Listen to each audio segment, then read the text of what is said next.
కృపాంజలి కార్యక్రమానికి ప్రేమతో మేము ఆహ్వానిస్తున్నాం. మనం గత కొంతకాలంగా జీవిత పాఠశాల అనే అంశంలో యోసేపు భక్తుని జీవితాన్ని అధ్యయనం చేస్తున్నాం. యోసేపు గారి జీవితం ఒక అనూహ్యమైన మలుపులతో నిండిన కావ్యం. ఆయన జీవితాన్ని ఎన్నిసార్లు అధ్యయనం చేసినా మరలా నూతనంగానే ఉంటుంది. అంతేకాదు, ఎన్నో ఆత్మీయ పాఠాలు మనం నేర్చుకోవచ్చు. ఒక్కొక్క సంఘటన దగ్గర ఆగితే ఎన్ని వర్తమానాలు చెప్పుకోవచ్చు. ఓసారి ఒక దైవ సేవకుడు ఇలా అన్నాడు, నాకు జ్ఞాపకం ఉంది. ఒక మాట తీసుకుని, నేను ఈ గ్రంథాన్ని మీ మధ్య ఓ 3 సంవత్సరాల కాలం చెప్పగలనిపించింది అన్నాడు. వాస్తవమేనేమో. వారు శ్రేష్ఠులు, దేవునితో నడిచిన వారు, ఆత్మీయంగా బలవంతులు. కానీ అల్పులను కూడా వాడుకునేవాడు కదా ప్రభు. ఈ కారణం చేత ఈ దినాన ఈ సమయాన్ని మనకు ఆశీర్వాదకరంగా చేయాలని ప్రార్థన చేసుకుందాం. తలలో ఉంచుదాం. ప్రేమగల మా ప్రియ తండ్రి, మా ప్రియులు, ఇంత సమయం వరకు వేచి ఉండి వాక్యం వినడానికి ఆసక్తి కలిగి ఉన్నారు. యోసేపు గారి జీవితాన్ని అధ్యయనం చేస్తూ ఉండగా మాకు అవసరమైన మాటలు మీ కృపలో నుండి మీరు ఇవ్వండి. మాట్లాడుతున్న వ్యక్తిని మరుగుపరచండి. నూతనమైన తలంపులు మా అంతరంగాల్లో పరలోకంలో నుండి పోయమని విజ్ఞాపన చేస్తున్నాం. పరిస్థితులకు అతీతంగా మాకు తెలియని ప్రణాళిక మీ జీవితంలో ఉందనే సత్యాన్ని మేము గుర్తించడానికి కృపనివ్వండి. మేము ఊహించని ప్రణాళిక, మేము ఆలోచించని పరిష్కారం మీ వద్ద ఉంది. కృతజ్ఞత చెల్లిస్తూ ముందున్న సమయం దీవెనగా మార్చండని యేసుక్రీస్తు ప్రభువారి పేరిట ప్రార్థిస్తున్నాం తండ్రి. ఆమేన్. ఆదికాండం 45వ అధ్యాయం 23-24 వచనాలు.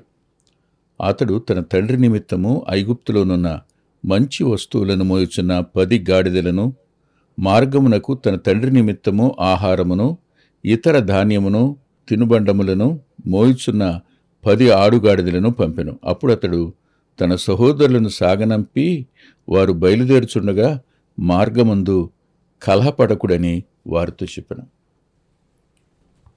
ఇది మనం ఈరోజు చెప్పుకోవాలి, కానీ దానికి ముందస్తుగా కొన్ని మాటలు చెప్పాలని నా మనసు ప్రేరేపించబడి చెప్తున్నాను.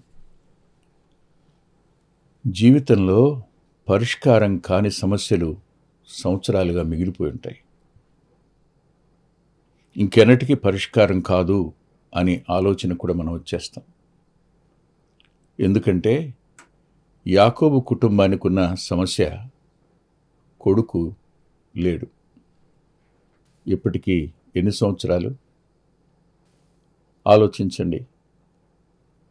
15 సంవత్సరాల కాలం అపరిష్కృతంగా ఆ ఇంటిలో సమస్య ఉంది. దుఃఖం ఆ తండ్రి గుండెలను పిండేస్తున్నది. కన్నీటిలో మునిగిపోయిన యాకోబును మనం చూస్తాం. కొన్ని సమస్యలు అపరిష్కృతంగా మిగిలిపోవడం కాదు, జీవితాలు పగిలిపోయినట్టు అనిపిస్తాయి. ఎవరిని నమ్మాలో ఎవరిని నమ్మకూడదో అర్థం కాదు. ఏం జరిగిందో తెలియదు, ఏమయ్యాడో తెలియదు. రక్తం పూసిన అంగీ మాత్రం అతని కళ్ళ ముందు కనపడుతుంది. ఇంకా భవిష్యత్తులో తన కొడుకును చూస్తాననే ఆలోచన కొంచెమైనా ఉంటుందా? అందున తన కొడుకు బ్రతికి ఉన్నాడు అనే సమాచారం వింటానన్న ఊహన ఉందా? అంతకంటే మించి తన కొడుకును ప్రధానమంత్రిగా చూడబోతున్నాను అని యాకోబు కల్లోనైనా ఊహించి ఉంటాడా? లేదు కదా. అనేక జీవితాలు, అనేక మంది కుటుంబాల జీవితాల్లో ఇవి అపరిష్కృతంగా మిగిలిపోయిన సమస్యలు. కానీ జ్ఞాపకం పెట్టుకోండి, దేవుని వద్ద పరిష్కారం ఉంది. ఆయన చాలినంతటివాడు. మన అంతరంగాలకు అందనంతటి ప్రణాళిక ఆయనలో ఉంది.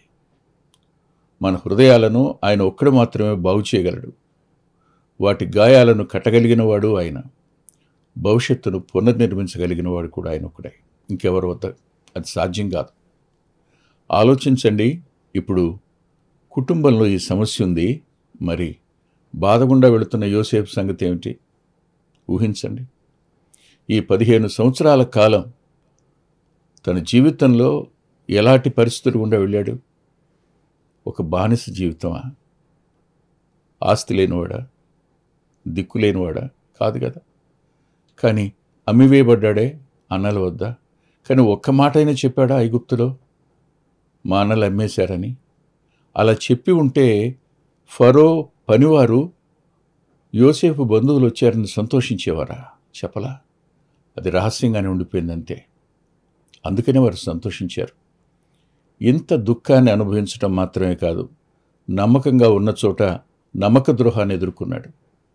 నిందను మోసాడు, చెరసాల పాలయ్యాడు. ఈ 13 సంవత్సరాల కాలం అతని అంతరంగం గాయాల చేత నిండిపోయి ఉండదా? దుఃఖం అతన్ని అంతరంగం నుంచి పెళ్ళుబికి ఉండదా? అతని బ్రతుకు బద్దలైపోయిందని అనుకుని ఉండడా? కానీ అతని వ్యక్తిత్వంలో మార్పు ఏమైనా వచ్చిందా? ప్రభు ఉనికిని మర్చిపోయాడా? లేదుగా, లేదు. అందుకనే యోసేపు ఓ అద్భుతమైన మాదిరి. ఇప్పుడు తన సహోదరులకు తను కనపరుచుకున్న తరువాత నాకు అనిపించిన సంగతి ఏమిటో చెప్తాను. అదేమిటంటే, చూడండి, మీరు కొంచెం పైకి వెడితే 22వ వచనంలో అతడు వారికి 2 దుస్తుల బట్టలనిచ్చినని,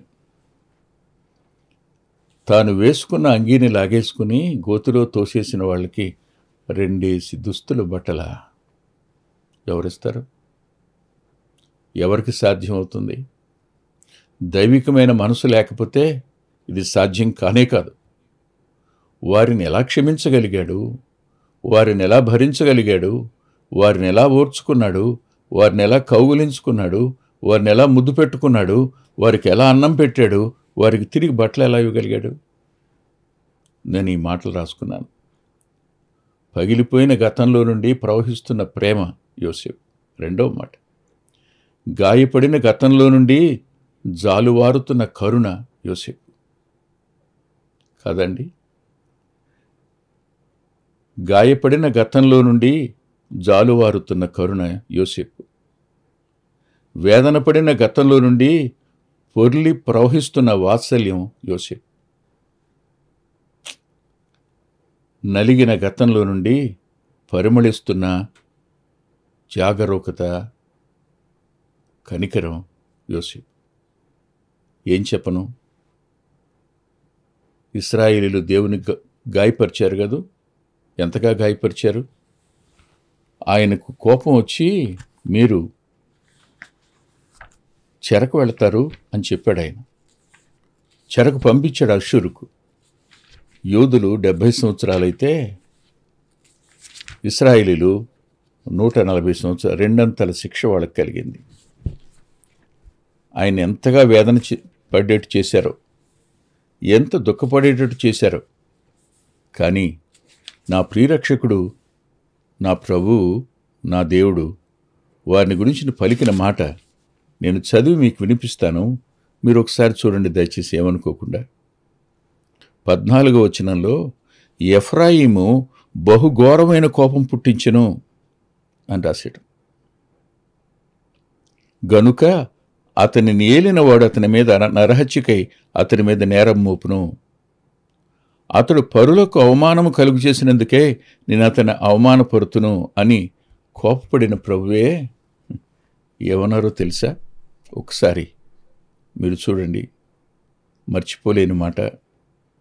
ఏమన్నారంటే 8వ వచనం, ఎఫ్రాయిము, నేను నిన్నెట్లు విడిచిపెట్టుదును? ఇశ్రాయేలు, నేను నిన్నెట్లు విసర్జింతును? అద్మాను వలె నిన్నెట్లు చేతును? నెబోయం చేసినట్లు నీకెట్లు చేతును? నా మనసు మారినది, సహించలేకుండా నా అంతరంగము మండుచు ఉన్నది అన్నాడు. నా ఉగ్రతను బట్టి నాకు కలిగిన యోచనని నెరవేర్చను. నేను మరలా ఎఫ్రాయిమును లయపరచను. నేను మీ మధ్య పరిశుద్ధ దేవుడును గాని మనుషుడును కాను. మిమ్మను దహించునంతగా నేను కోపించును. ఎలా సాధ్యం? అంత బాధ పెట్టిన వారిని, అంత దుఃఖపరిచిన వారిని, అంత అవమానించిన వారిని, ఒక వ్యక్తిని ఒక దేశంగా చేస్తే ఐగుప్తు నుంచి వెలుపలికి తెస్తే, వారికి ఒక దేశాన్ని అప్పగిస్తే, అక్కడ ఆయనకు విరోధంగా వాళ్ళు చేసిన కార్యాలు ఒకటా రెండా? పాత నిబంధన గ్రంథం అంతా కనపడతాయి. వారు ఆయన కోపం పుట్టించారు, ఆయన అంతరంగాన్ని వేదనకు గురి చేశారు. ప్రభు వాటిని ఎలా సహించారో. శిక్షకు వచ్చింది, కొద్దిపాటి శిక్షేగా యోసేపు ద్వారా తన సహోదరులకు వచ్చింది. షిమ్యోనును జైల్లో పెట్టాడు కొద్ది కాలం, వాళ్ళు వచ్చేంతవరకు. అయినా మంచిగానే చూసుకున్నాడుగా. అంత మాత్రం కాదు, వాళ్ళని మళ్ళీ పట్టుకున్నాడు. తనే ఆ గిన్నె అందులో పెట్టి తన పనివారిని పంపించి వెనక్కి తెప్పించాడు. నేరస్తులు అంటే చెయ్యని నేరం చేసినట్టుగా చేస్తే ఒకని అంతరంగం ఎంత గాయపడుతుందో వాళ్ళు అర్థం చేసుకోవాలని. అంతేకాదు, చెరసాల లేకపోతే తన నుండి తన తమ్ముణ్ణి వేరు చేస్తే అతను ఎంత దుఃఖపడతారు, మీరెంత దుఃఖపడతారు. నన్ను బాధ పెట్టి అమ్మేసి సంతోషించారు కదా, కానీ మీకు ఈ అనుభవాలు నా బాధను అర్థం చేస్తాయని నేను చేశానే కానీ మీ మీద కక్షతో కాదు అనే ఓ గొప్ప పాఠం అందులో దాగిలేదా? ఆలోచించండి ఒకసారి. కానీ అకస్మాత్తుగా యాకోబు కుటుంబం యొక్క అపరిష్కృతంగా మిగిలిన సమస్య అకస్మాత్తుగా ఊహించని విధంగా శుభం పడుతుందని, ఆశీర్వాదకరమైన ముగింపు వస్తుందని ఎవరూ ఊహించలా. అన్నలు ఊహించలా, యాకోబు ఊహించలా. యోసేపుకు దేవుడు ఆ మనసునిచ్చాడు. వాళ్ళని కౌగులించుకున్నాడు, వాళ్ళకి ఆహార పదార్థాలు ఇచ్చాడు, వాళ్ళ డబ్బులు వాళ్ళ ముఠల్లో అలాగే ఉంచాడు, 2 దుస్తులు ఇచ్చాడు. వాళ్ళ నాన్న కోసం గత వారం చెప్పుకున్నాం. యోసేపు యొక్క వ్యక్తిత్వం ఆ ఐగుప్తు రాజును, ఐగుప్తు రాజు పరివారాన్ని, పనివారిని కూడా ప్రభావితం చేసింది. యోసేపు చెప్పిన మాటను రాజు ధృవీకరించాడు. ఊరికినే మీరు రండి నేను చూస్తాను అని అంటే అది రాజు అనుమతి లేకుండా చెప్పడానికి ఎంత ఉన్నా రాజు తానే మీరు రండి అని ఇక్కడ ఈ దేశ సారాన్ని మీకు ఇస్తానని చెప్పడం ద్వారా యోసేపు యొక్క వ్యక్తిత్వం ఫరో మీద, అతని కుటుంబం మీద, పరివారం మీద ఎలా ఉందో మనం అర్థం చేసుకోవచ్చు. అలాంటి యోసేపు ఖచ్చితంగా ఒక అద్భుతమైన పని చేశాడు. అదేమిటి అనంటే, వారి అసూయకు బదులుగా పగ తీర్చుకోవాలి. తన మనసులో పగను అట్టి పెట్టుకుని వారిని మొత్తం సంహరించాల. వారి ద్వారా వృద్ధాప్యానికి దుఃఖం కలిగి విలవిల్లాడుతున్న వారిని, వారి ద్వారానే ఆ సమాచారాన్ని తన తండ్రికి పంపడానికి యోసేపు ప్రయత్నం చేశాడు. పంపుతూ ఇలా అన్నాడు, వెళ్ళండి, వెళ్ళి నాన్నను త్వరగా రమ్మనండి, మీ కొడుకు బతికే ఉన్నాడని చెప్పండి అని వెళ్ళేటప్పుడు వాళ్ళతో ఒక మాట అన్నాడు. అందరికీ సరిపోయిన ఆహార పదార్థాలు ఆడుగాడిదల మీద వేసి పంపించి త్రోవలో మీరు కలహపడవద్దు అన్నాడు. ఇది ఎలా జరుగుతుంది? యోసేపుకు వారి మనస్తత్వాలు తెలుసు. యోసేపుకు వారు ఎలాంటి భావోద్రేకాలకు లోనవుతారో తెలుసు.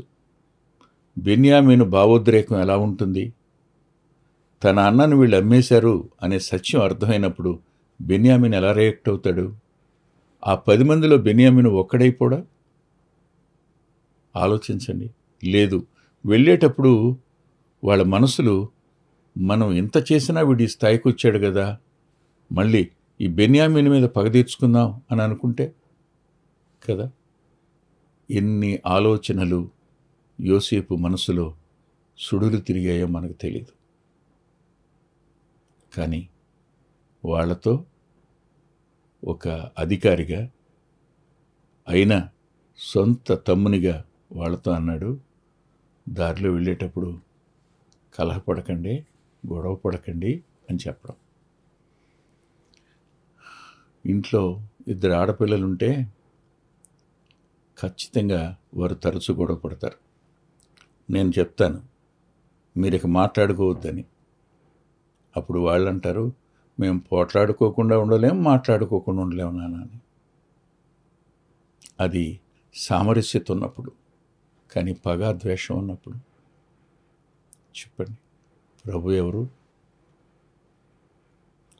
సమాధానకర్త అయిన దేవుడు ఆయన. వారిలో పగరేగితే, వారిలో ద్వేషం పుడితే, వారిలో కలహం వస్తే ఇంకొకసారి తన తండ్రి దుఃఖాన్ని పెంచిన వారు అవుతారు. మరలా కలిసి తిరిగి వచ్చే అవకాశం ఉండదు. తిరిగి వచ్చినా కలిసి బ్రతకలేరు. జ్ఞాపకం పెట్టుకోండి, భూమి మీద మనం బ్రతికి ఉన్నంతకాలం సమాధానాన్ని కాపాడుకోవడం అనేది చేయాలి. తిరిగి ప్రభువుని కలుసుకునే రోజు ఒకరోజు వస్తుంది. ఆ రోజు దగ్గరికి మనం వెళతాం. ఆ రోజు వెళ్ళేటప్పటికీ మనం సమాధానాన్ని కాపాడుకుంటూ వెళ్ళవలసిన వారంగా ఉన్నాం. సమస్యల పరిష్కారం ఆయన చేతుల్లో ఉన్నాయి. దుఃఖ నివారణ ఆయన చేతుల్లో ఉంది. బాధను తీసివేయగలడం ఆయన చేతుల్లో ఉంది. కట్టడం కూడా ఆయన మాత్రమే చేయగలడు. కానీ మనం చేయవలసిందేమిటి? యోసేపు ఏం చేశాడో, దుఃఖపడిన వాని స్థానంలో నువ్వు ఉంటే, మోసగించబడిన వాని స్థానంలో నువ్వు ఉంటే, అవమానించబడిన వాని స్థానంలో నువ్వుంటే, బాధపడిన వాని స్థానంలో నువ్వుంటే, అమ్మివేయబడిన వాని స్థానంలో నువ్వుంటే, ఎడబాటును సహించిన స్థానంలో నువ్వుంటే, నువ్వు యోసేపు ఎలా ప్రవర్తించాడో అలా ప్రవర్తించాలని ప్రభు మనకు యోసేపు జీవితం ద్వారా హెచ్చరిస్తున్నాడు. అంత మాత్రమే కాదు, మరో మాట కూడా చెప్తాను వినండి.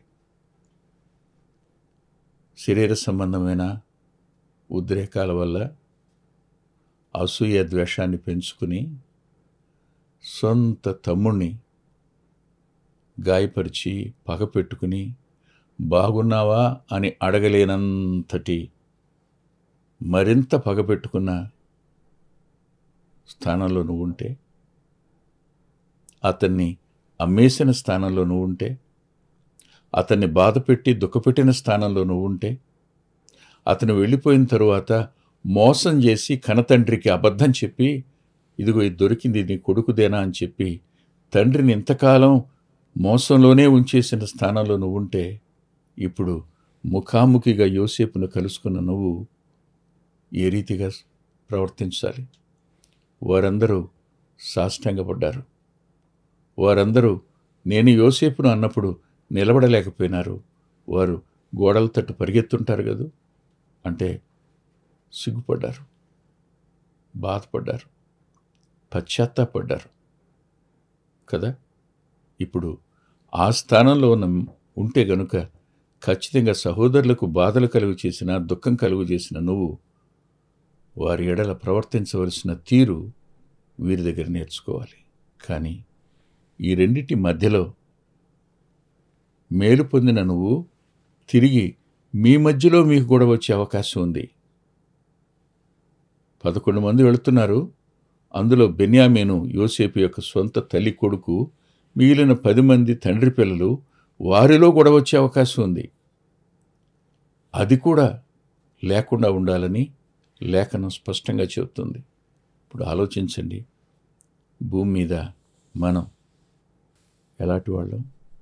ఒకరోజు వచ్చి కుర్రాడేలు అన్నాడు, బాబాయ్, భూమి మీదకి ప్రభు వచ్చి ఇన్ని అవమానాలు పొందాలని, ఇంత హింస పొందాలని, ఇంత గాయపరచబడాలని, ఇంత నీచంగా మరణించాలని తెలిసి ఉండి ఎలా వచ్చాడు బాబాయ్ అన్నాడు. అప్పుడు నేను అన్నాను, నాన్న, అమ్మకు తెలుసురా మన కడుపులో పడిన దగ్గర నుంచి తన రూపం పోతుందని, అమ్మకు తెలుసురా తన పడక కుదరదని, తన అన్నం తినలేదని, ఖచ్చితంగా ప్రసవం అయ్యే నాటికి తన ప్రాణం పోవచ్చని, నొప్పులు భరించాలని తెలుసు, కానీ తన పొట్ట మీద చీవేసుకుని మనం క్షేమంగా ఉండాలని, మనం బయటకు వచ్చి మంచి ఆయుష్తో బతకాలని కోరుకుంటుంది కదా నాన్న. అంతేరా దేవుడు కూడా. మనం కేవలం ఆయన ఎంత కాదన్నా, అవమానించినా, మన కోసం ప్రాణం పెట్టి తన చేతులు చాపి మనం నిత్యకాలం బ్రతకాలని కోరుకున్నవాడు గనుక భూమి మీదకి రక్తమాంసాల్లో పాలువాడై వచ్చాడు.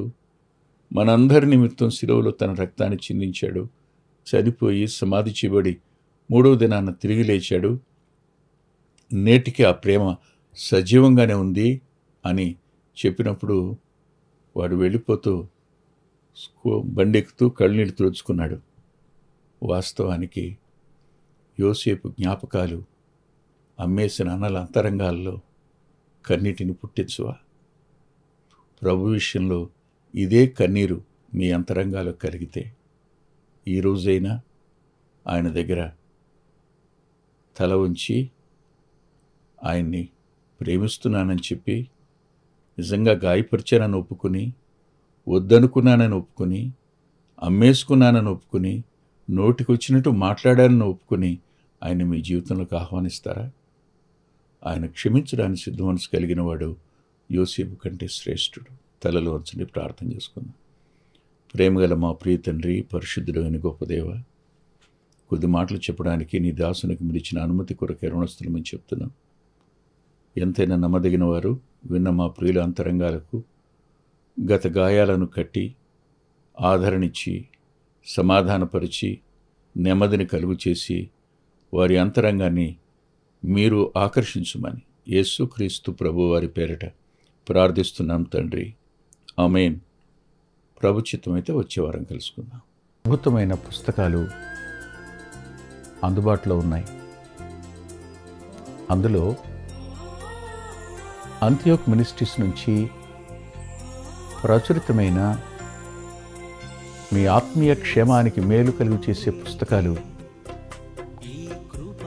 మీ ఆత్మలను దేవుని కొరకై ఉజ్జీవింప చేసే పుస్తకాలు, ప్రభువులాగా జీవించడానికి ప్రేరేపించే పుస్తకాలను దైవాత్మ సహాయంతో రాయటం జరిగింది. పిల్లల కొరకై చిత్రీకరించబడిన 5 DVDలు అందుబాటులో ఉన్నాయి. ప్రతి DVD పిల్లలను దేవుని కొరకు ఎంతగానో విశ్వాసాన్ని పెంపొందింపజేసేవిగాను, ఆసక్తిని కలిగించేవిగాను, ఆత్మలో ప్రభువుని హత్తుకునేట్టు చేసేవిగాను ఉన్నాయి. ఈ మధ్యన వెలువడినటువంటి ఆ DVD సాధనం, అది మీ పిల్లలకు ఎంతైనా మేలు చేస్తుంది. ఆ పాటలను మీరు చూస్తున్నారు. వాటన్నిటినీ మీరు పొంది ఆత్మీయంగా మేలు పొందాలని ఒక దైవ సేవకునిగా మీకు మనవి చేస్తున్నాను. 6వ పిల్లల DVD సమయం అందుబాటులో ఉంది. 5 చూసిన వారు 6వది కూడా మీ పిల్లలకు చూపించి మీరు చూచి అంతరంగంలో దేవుణ్ణి స్తుతిస్తారని నమ్ముతున్నాను. తప్పకుండా ఈ DVDలు తీసుకోండి. 2018వ సంవత్సరం తెలుగు VBS DVD దాహం, పిల్లల ఆత్మీయ క్షేమం కోసం 10 పాటలతో దృశ్యరూపకంగా దీన్ని తయారు చేయడం జరిగింది. తప్పనిసరిగా ఈ DVD తీసుకోండి. పిల్లలకు వీటిని పరిచయం చేయండి. ఈ పాటలు మీ పిల్లలకు నేర్పండి. మీ సండే స్కూల్లో ఈ పాటలు నేర్పడం మర్చిపోకండి. నూతనంగా వచ్చిన పిల్లల DVD ఐక్యత అనే టైటిల్ పెడదామనుకున్నాం, కానీ కలిసి ఉందాం అనేటువంటి టైటిల్ని పెట్టడం జరిగింది. కలిసి ఉందాం, అది పిల్లలకు ఎంతో ప్రయోజనకరమైన DVD. దానిని మీరు పొంది మీ పిల్లల ఆత్మీయ క్షేమాన్ని ఖచ్చితంగా చూస్తారని నేను నమ్ముతున్నాను. ఆ DVDని మీరు సంప్రదించి పొందవచ్చు. సాధు సాల్మన్ గారి జీవితం, ఆయన గోదావరి నది దగ్గర ఒక ఆశ్రమాన్ని స్థాపించి అనేక మందిని ప్రభువులోకి నడిపినవారు, అనేక మంది జీవితాలను ఆయన ప్రోత్సహించినవారు. ఎంతో ప్రోత్సాహకరమైన ఈ జీవితాన్ని చదివి మీరు తప్పకుండా ఆత్మీయమైన మేలు పొందుతారు. ఎంతో దిద్దుబాటు ఈ పుస్తకం మూలకంగా జరుగుతుంది. తప్పకుండా చదవండి. గత 30 సంవత్సరాలుగా, ఇది 31వ సంవత్సరం, క్రీస్తు సువార్త పత్రిక అనేక మంది ఆత్మీయ ఆకలిని తీరుస్తున్నటువంటి మాసపత్రిక. ఈ పత్రికను మీరు పొంది మీ ఆత్మీయ జీవితాలకు మేలు కలుగు చేసుకుంటారని హృదయపూర్వకంగా మీకు సిఫార్సు చేస్తున్నాను. గత 2 సంవత్సరాలుగా పిల్లల ఆత్మీయ క్షేమం కోసం సచిత్ర ద్విమాస పత్రిక నెలవంక వెలువడుతోంది. అనేక మంది పిల్లలు ఆత్మీయంగా మేము మేలు పొందామని వారి ఉత్తరాల ద్వారాను వ్యక్తిగతంగా కలుసుకున్నప్పుడు సాక్ష్యం చెబుతున్నారు. మీరు కూడా మీ పిల్లల కోసం నెలవంక పత్రికను మీరు పొందొచ్చు. అందుకొరకై ఈ క్రింద ఇవ్వబడినటువంటి ఫోన్ నెంబర్ని మీరు సంప్రదించండి.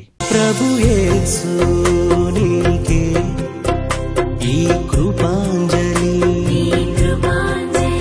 ప్రభు యేసు నీకే ఈ కృపాంజలి. వీచే గాలి, కూసే పక్షి, ఊగే కుంభ, వెలిగే తారా, సన్నుతించేది నిన్నే. మా చిరునామా కృపాంజలి, బ్రదర్ పిల్లా వెంకటరత్నం, రామచంద్రపురం రోడ్, గుడివాడ, కృష్ణా జిల్లా, Andhra Pradesh. Our address: Krupanjali, brother Pilla Venkataratnam, Ramachandrapuram road, Gudivada, Krishna district, Andhra Pradesh. Phone number 9490504299 9490504299. రాలేవుగా కురిసే మంచు,